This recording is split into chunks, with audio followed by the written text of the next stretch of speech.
Happy New Year. Let's talk. If you've played your cards right, then 2024 is off to a lot of wheeling and dealing for you. And that is going to involve you being presented with or presenting others with what's called a statement of work.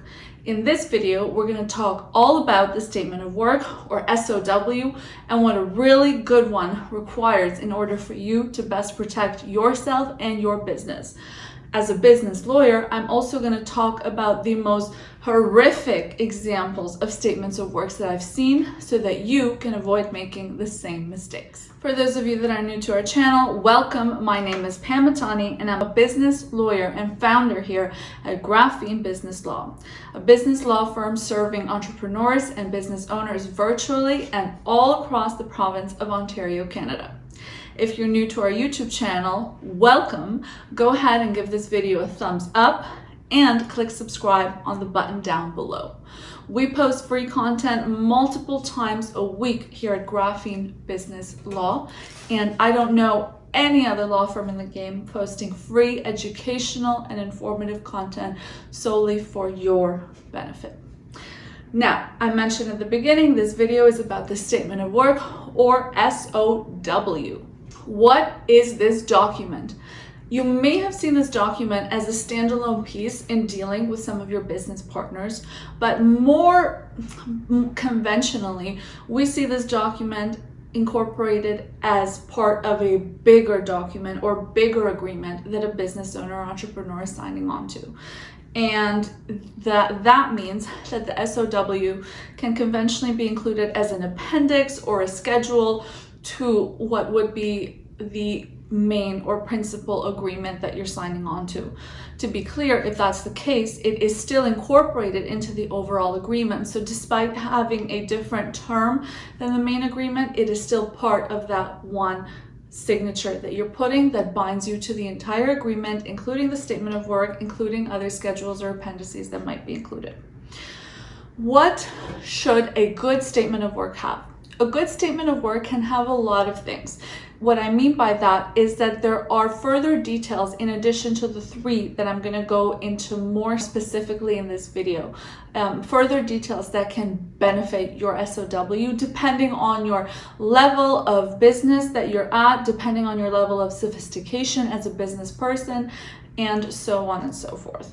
However, conventionally speaking, we don't want to see a statement of work without these three items.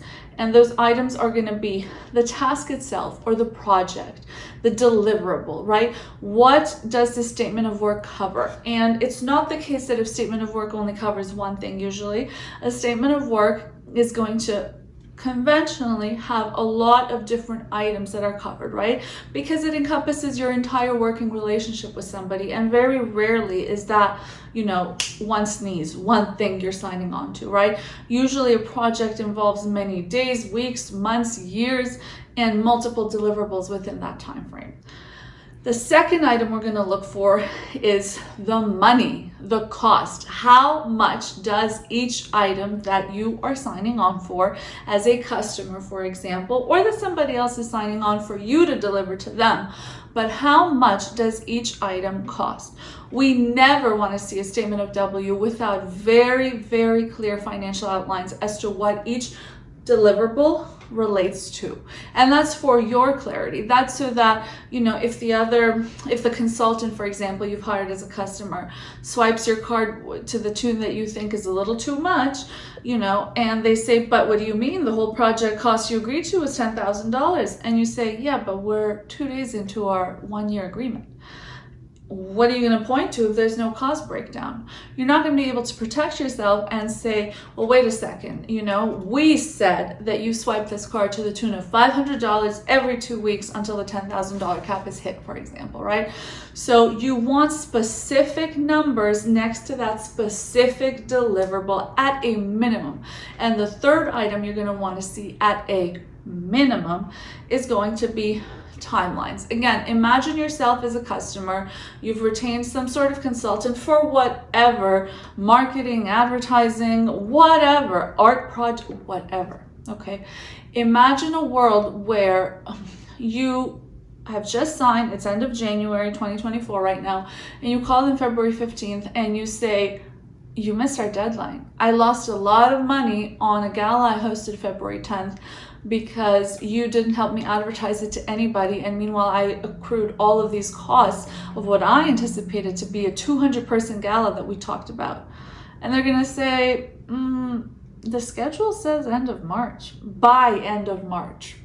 By end of March could be anything from February 1st to March 31st, right? Protect yourself. If you had that big event, that big deliverable, that big whatever that you wanted to pan out by February 15th, it should, or February 10th, I think I said in the example, it should say on that schedule, specific project deliverable, specific costs associated with it, and specific date. If you don't have a date that you couldn't think of to protect yourself, how are you going to point to somebody else and hold them accountable to a date that you didn't even think of yourself?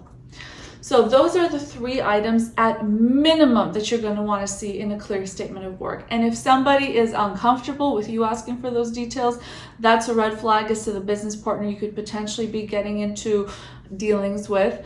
If somebody gives you pushback for asking for those details, that's another red flag as well. Now, it doesn't mean that this is all an SOW involves, right? Remember I said at the beginning of the video, it's going to depend based on your level of sophistication. For example, if you're retaining a certain consultant for a more sophisticated type of job, imagine a world where you pay Coca-Cola $500,000 for a project because you're thinking, the CEO is going to handle this task. With this much money involved, they're going to put their big guys on it. And then Coca-Cola says, project done. And you say, well, who did this work? It's a little off. And they say, oh, our secretary. And you say, what? I paid this much money for a secretary? How did you protect yourself? Who did you put in the SOW would be responsible for the scope of work? If you can't nail it down to one specific individual, at least nail it down to one level of staff, right? So C-suite will be involved, directors will be involved, managers above X level will be involved. Or if you want a discount, there's nothing wrong with having less experienced people on the job if that's all you can afford. Maybe that less experienced individual on the job is better than no individual on the job helping you out. But there needs to be specifics there. Protect yourself. You cannot protect yourself without having something to point to.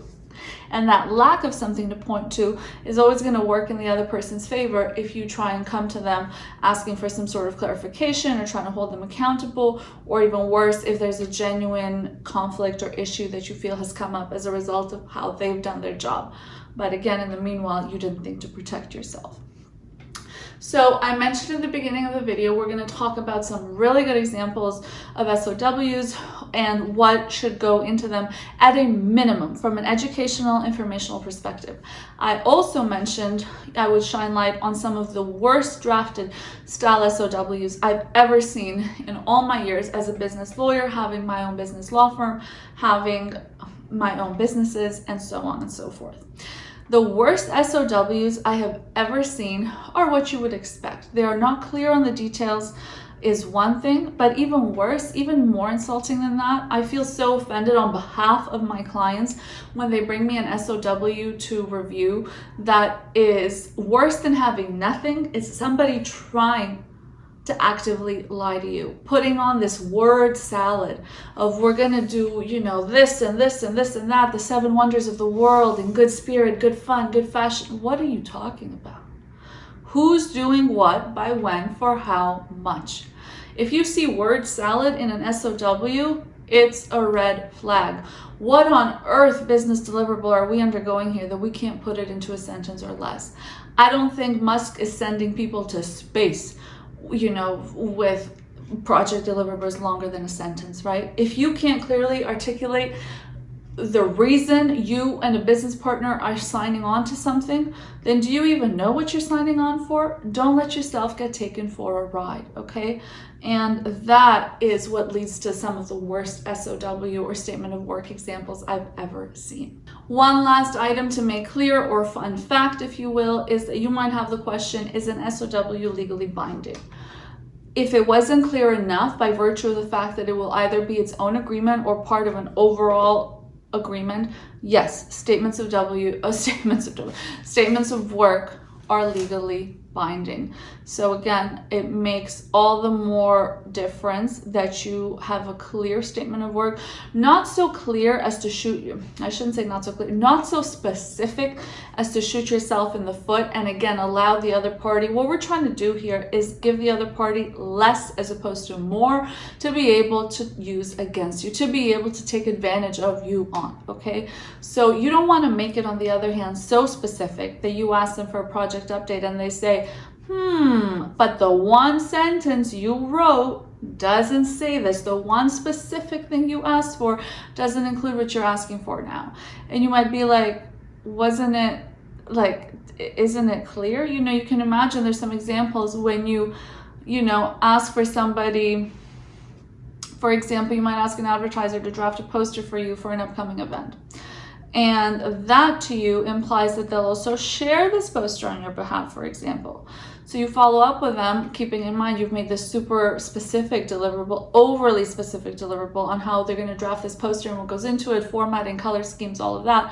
And you say, hey, how many people have seen it so far? How many people have clicked or interacted or engaged with our poster? And they're like, what are you talking about? Nobody's supposed to engage with our poster. You signed specifically for a poster design. And you're like, you're an advertising company. How can you help me advertise my product if you don't share it with anybody? You got yourself too specific. So that's what I mean. Don't make it so specific that it works against you, but as a first step, make it clear enough that you have something to point to, okay? Being super broad and general and vague is a red flag of a statement of W, okay? It's gonna take a lot more effort to make it overly specific, which is why I'm not necessarily, that's not, as a business lawyer, that's not my biggest worry with clients drafting their own SOWs. And I've actually never had a client bring one my way that they had drafted to be overly specific, but that's where me being a really creative thinker and sharp thinker for my clients and myself comes into play, in that I have all these, you know, thought chambers on my mind, and I know that there is a possibility for somebody to make it overly specific in a way that works against you as well. So don't fall for that trap either, for what it's worth. I'll leave this video there. Otherwise, you know, it could be a 1-hour lecture on statements of work. And by all means, please comment down below if that's something you want, and comment down below what any of your thoughts were for this video. I really appreciate that our community here at Graphene Business Law continues to grow. It means so much. This channel is simply for your benefit. I'm sharing materials I already know.